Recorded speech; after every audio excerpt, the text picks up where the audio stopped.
Okay, good day everyone. I am Sir Boogs, and I will be your instructor for GNED06 or Science, Technology, and Society. So, I know that this is not a very good way or very good style of delivering my messages, announcements, or my way of orienting you. However, due to this coronavirus or this pandemic, which destructs the lifestyle, our common lifestyle, we have no choice but to adapt this kind of style or a kind of environment. So here in our orientation, this will be only in a short time, a short span lang. I'll just introduce the subject to you and what are the things that you need to know or you need to keep in mind of in order for us to have a good or harmonious class. Okay? So before I start with the intro about the subject, let me first introduce myself. So I am Jan Windel Stephen Ambugarin. So I am also a graduate of Cavite State University. However, I graduated in Indang, main campus. I graduated with the course of Bachelor of Science in Biology, major in Microbiology. So, in my undergraduate times, I've been accompanied or engaged in different researches or different thesis presentations already in regards or in the field of science rather. Now, I currently am studying in De La Salle University, Das Marinas, taking up the course Master of Science in Biology naman. So as of now, I am a I am an instructor of Cavite State University Silang Campus as well as La Salle University Das Marinas. So here in CVSU Silang, I am currently teaching. I actually teach science and science, technology, and society subjects. But as of now, for this semester, I only teach STS or GNED06. So hence, sabihin, I handle at least, I think there are 8. I know there are 8 sections, but isa lang subject ninyo. So it is only STS. Ngayon, ano nga ba tong STS na to? What is this subject all about, no? So STS or Science, Technology, and Society is all about how people, okay, adapt or use science and technology to impact, okay, their society, to impact the society or themselves, the people themselves. So here in this subject, we are going to investigate, we're going to study the things or the factors to for the interconnection between science and technology and how do these factors impact, okay, the community before up until now, okay, until nowadays. So I hope that you have an interest, no, in this subject. But as your professor naman, no, as your instructor, I will do my very best in order for you guys to appreciate the things or appreciate the what you are going to know and understand in this subject. So before we start, no, this coming week, this coming second week of our semester, I just want you to take note of some reminders, no. So I hope you have your pen, no, and paper. Kahit anong pagsusulatan lang, pen and paper beside you para to jot down these important reminders that you need to remember. So actually, this is the sole reason why I'm also recording this video. While I also record this first week orientation class natin is because if there are things that you've forgotten, no, things that you've bypassed, hindi maalala, you can always play the video back, no, or you can watch it in your most convenient time, kasi we all do know that this first week of the semester is very confusing for us, both professors and students, since you, okay, students are still looking for your professors, and we professors are also looking for our students. So alam natin medyo hindi ganun pa kabilisan yung proseso ng sistema natin. So kasi we are all adapting, we definitely understand that. So ginawa ko to, I have recorded this video for you guys to watch it in your most convenient time, no? So here na, we'll go to start with our reminders, no? So first one, the very foundation of our subject, or the very foundation of our learning method, will be flexible mode of learning. So when we say flexible mode of learning, it is a combination of synchronous as well as asynchronous mode of learning, synchronous and asynchronous classes. So if we say synchronous kasi, we will all be engaged in online meetings, no? However, when we say asynchronous, I'll just like this. This recorded video that you're watching right now is actually an asynchronous mode of learning. Why? Because there are no connection between teachers and students in real time, no? So this is one of the most convenient ways on how you students can gather the information, and how we professors can relay the information to you students.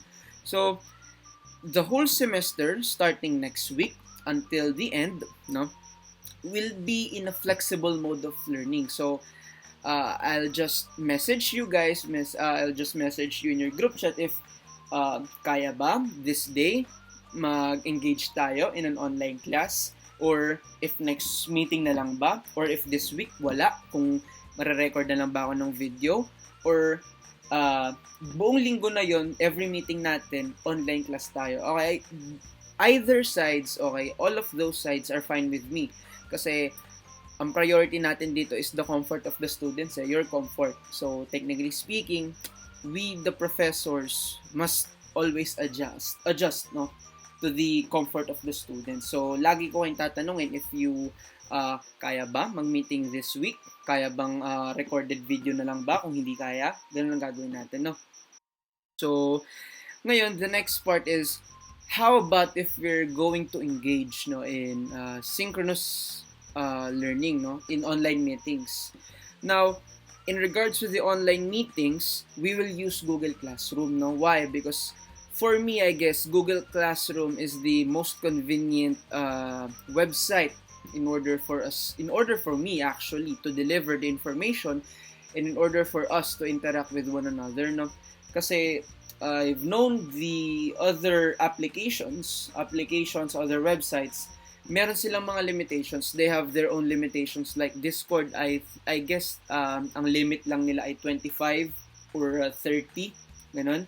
Zoom naman, kaya 40 plus. However, meron tayong time limit na 40 minutes lang. So, ibig sabihin, both sides medyo alanganin, kasi baka mamaya, paano pag nag-overtime ng 40 minutes? Or, paano pag mas marami kayo sa 40, and we all do know that mas marami pa talaga kayo sa 40, ano? So, I guess Google Classroom, I think, is the best way on how I am going to reach you synchronously, no? So, in your respective group chats, in your respective GCs, I will provide you the link of the Google Classroom that we will use, okay, starting next week until the end of the semester. Now, what I would like you also to know, or to remind of, is that all our announcements, okay, all of my announcements, all of the all of the things that I will say prior to the meeting, prior to the respective meetings natin, no, will be announced or will be posted in an FB page, no? So that FB page or that link, okay, I will give it to you, then kayo na yung mag-join, no? I-accept ko na lang kayo. I'm going to accept you. And later, okay, siguro by tomorrow, or so ngayon kasi I'm recording this in Thursday, no? So either on Saturday or Sunday, I will post there a class directory for which I can monitor the students who are officially enrolled na and are in the group already, in the Facebook group. Now, monitor the students kung meron bang nahuhuli, kung meron bang wala, or kung meron bang hindi alam na hindi pala siya enrolled or hindi alam na naka-enroll pala siya doon dito sa subject natin, no.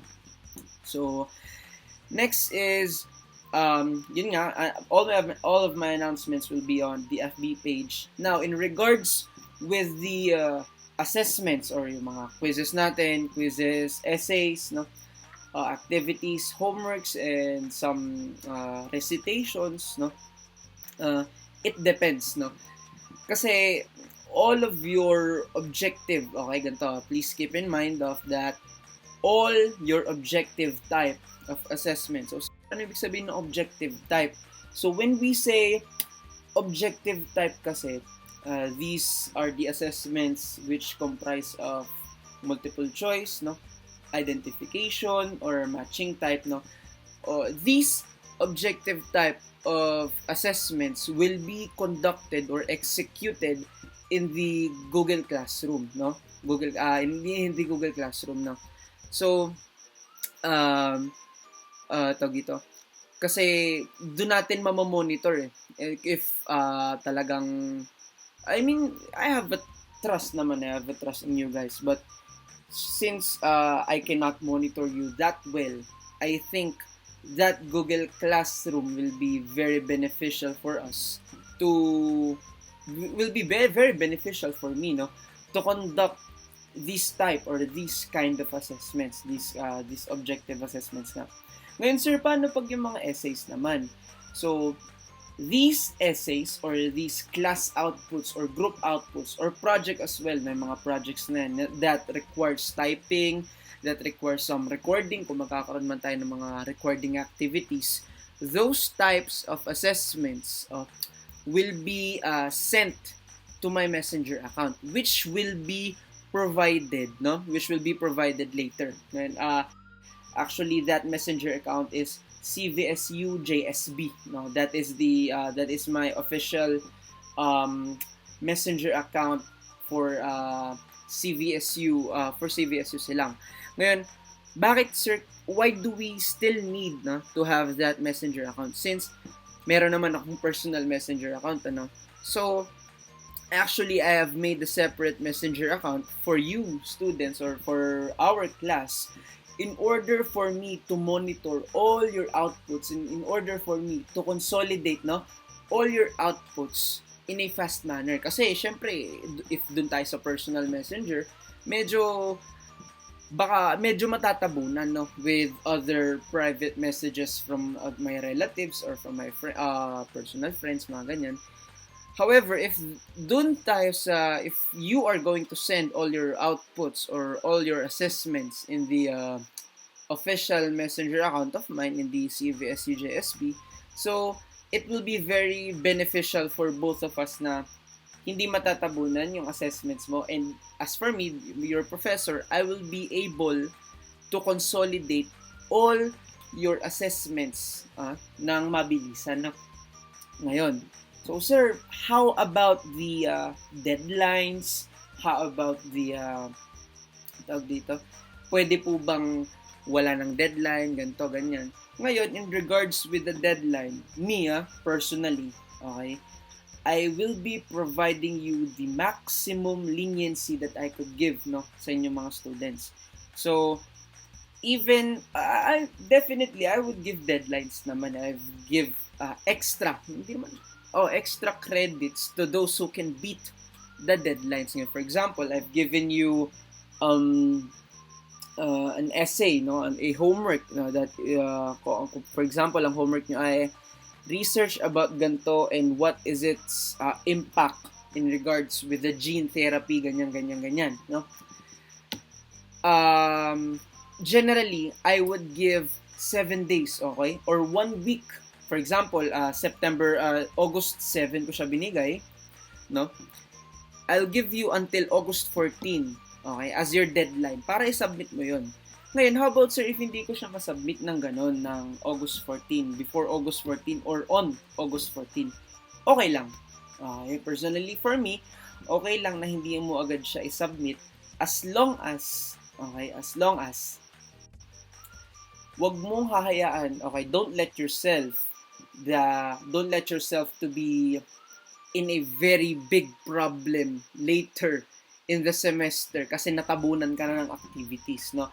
So, I'm providing you deadlines in order for you guys to be responsible enough na kahit online tayo, that even if we are engaged in an online learning activities, in a learning online learning environment, you still give, okay, you still provide me the things that I needed from you with obligations pa rin, with responsibilities. So I hope that you still beat the deadlines. Pero kung hindi, you have the whole semester to comply, no? You have the whole semester to comply. Basta, ang akin lang, I always keep in reminding you that don't let yourself cram, no? Later in the semester. Huwag nyo hayaan yung sarili nyo matabunan ng mga activities. So, hanggat may deadline, try to beat the deadline, no? So, and ano pa ba? You're in regards with your gradings, no? Grades sa subject nito. Actually, personally, I'm a very bigay nga na instructor sa aking mga students. So, I try to provide maximum leniency with you guys. However, if napapansin ko, if I notice that you guys or some of my students are slacking or medyo nagre-relax sa subject, medyo hindi naman na yata maganda yun, ano? So, magkaroon tayo ng tawag dito, mutual understanding that I try to give my maximum leniency and you guys try to accomplish the subject with integrity and also with responsibility and obligations. Now, in regards with your gradings, I am using actually a point deduction method, no? So, sir, anong ibig sabihin ng point deduction method? Ngayon, from the first day of your semester, actually, in your grade book, no, na ginagawa ko, you guys already have a grade of 1.0. Uno na agad, no? The sole reason is that me, as a professor, hindi naman ako nagdadamot magbigay ng uno sa bata if they are deserving enough, no? If they deserve to have that grade, no? Kaya I use the point deduction method. Ngayon, as the semester goes by, as the weeks go by, okay? As the assessments na binibigay ko sa inyo go by, doon nagkakaroon ng deductions from that 1.0 na grade. Kasi for example, meron kang 1.0, so technically perfect yun eh. Pero kung nagkaroon ka ng sunod-sunod na quizzes na palpak, huwag na tayong umasa na uno kapag dating sa huli ng semester natin. No, hindi ganun yun. It's not like that. So technically speaking, I gave that 1.0 grade to you students for you guys to take care that 1.0 until the end of the semester. So, paano nyo may ingatan yun? Just study hard, no? Study hard and understand all the concepts that I'm trying to give to you, no? That I'm giving you from next week, no? Until the end of the semester. So, paano ba ang breakdown, no? Ng grades natin yan? So, generally, and actually, this is what I'm using right now, no? Your grades are divided from 60%, 30%, and 10%, no? So, 60% will be in your exams, major exams. So, these are the midterms, no? Midterms and final exams. So, actually, if I'm not mistaken, your midterm exam will be on week 9, I guess. And your final exam will be on week 18, no? If I'm not mistaken. Pero, syempre, ano naman yun eh, fixed naman yung schedule na yun eh. So, the midterm exam will be 30% no, of your grade, and your final exam will be also 30% of your grade, which makes up the 60% of the major exams in the whole grading system that we have. Then, after that, your activities, no, your quizzes, your homeworks, and your seat works, no, those assessments will comprise the 30% of your grade, no. So, and the remaining 10% is your class participation and the project, no, and your project. So, yung project naman, madali lang naman yun eh. Hindi ko na, I am not that kind of professor na pahihirapan pa kayo, no. So, as a minor subject, siguro I need to walk by as a minor subject lang. Hindi naman ako magiging pa-major masyado sa inyo, no. And actually, I will provide you with the project, no, siguro on our third week of the semester for you guys to be prepared and for you guys to start preparing for that specific assessment. And your project actually will be grouped. Kaya medyo madali lang naman, no. Kaya nating gawa ng paraan yan. Ngayon, next is the class participation. So, paano yung class participation natin? So, actually, your class participation will be based on your involvement in the online meetings. Ngayon, sir, paano pag hindi ako nakakasama sa online meetings? Just tell me prior, okay? Paano mo sinabi prior? Bago mag-meeting, okay? The day before, 2 days before, sir, hindi po ako makaka-attend ng meeting. May gagawin po kaming ganito. If you've told me na may mangyayaring ganun, then excuse tayo. Okay lang yun. It's not actually a problem kasi before pa mag-start ng semester, I do understand that not all of the students are capable of this type of learning, no?